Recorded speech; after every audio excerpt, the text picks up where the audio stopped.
cup of vino.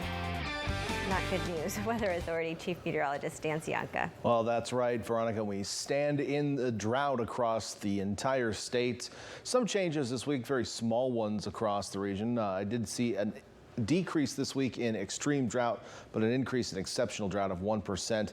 And that comes from one specific spot, not too far away from where we were talking about, actually.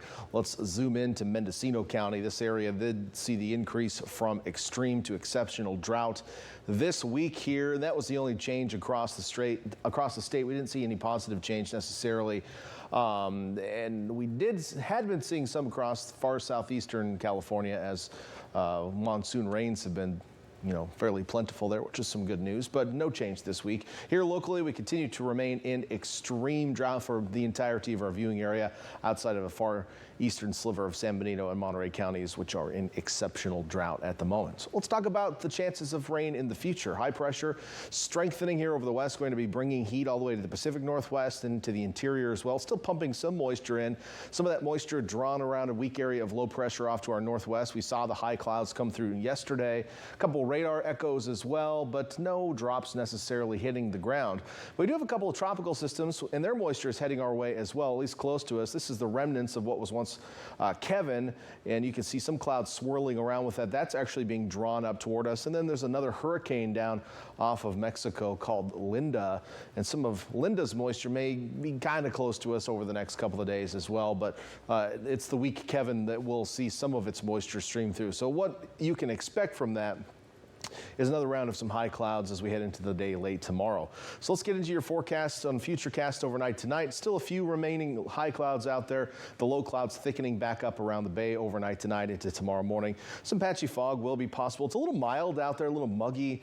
Our low levels even got injected with some higher moisture levels with this system coming through. So our lows won't be quite as cool. They'll be a little bit warmer, and temperatures will be fairly mild during the afternoons. It's just going to feel a little muggy. I don't know if it's felt muggy to you out there, but that's going to be the trend here over the next couple of days. High clouds do start to rain in from the south as we head through the day tomorrow. The bulk of that moisture is going to be offshore, so I'm not really expecting any major impacts. We see just a couple little radar echoes off the coast by late tomorrow night. Some of them occasionally getting close to Santa Cruz County, which I think would be the best chance of seeing a raindrop or two.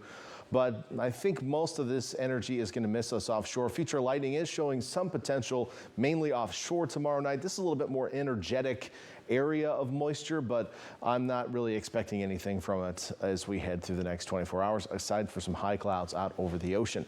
So we take a look at your forecast temperatures tomorrow. We're still going to be pretty warm, if not a little on the toasty side up in the mountains. Highs in the 90s in Santa Cruz County. But down near the coast, pretty comfortable with mid-70s in Santa Cruz and Capitola tomorrow. Wattsville to Salinas corridor going to stay in the mid-70s tomorrow. We'll have 90s in Gilroy and Morgan Hill and almost there in Hollister. Notice the lows kind of mild as well, with 60 overnight in Morgan Hill. Marina and Castroville, you get to 68 tomorrow. The Monterey Peninsula highs in the upper 60s to low 70s. A little bit muggy for car week out there, but really pretty close to normal for this time of year. High in Monterey is 70 tomorrow, 66 out to Pebble Beach. And then farther south, the Salinas Valley, ranging from that 78 in Gonzales to the 100 in Bradley. The hot spot tomorrow, Parkfield at 105. And mid-80s can be expected in Carmel Valley in Big Sur. So over the next 7 days, here's what you can expect. Occasionally some winds as we head into early next week on the coast, but temperatures for the next several days staying mild, pretty warm, or mild to warm for this time of year. Again, there's that teeny tiny chance of an isolated shower right along the coast tomorrow, like in Santa Cruz County, but I think chances are pretty low. Other than that, a little bit of a cooler day on Tuesday next week as our marine layer deepens. That will be the coolest of the next 7. Inland areas also going to have some wind in the valleys over the next couple of days. Otherwise, partly cloudy skies. You're going to see those temperatures actually head upward as we head into the weekend, but early next week we start to cool back down.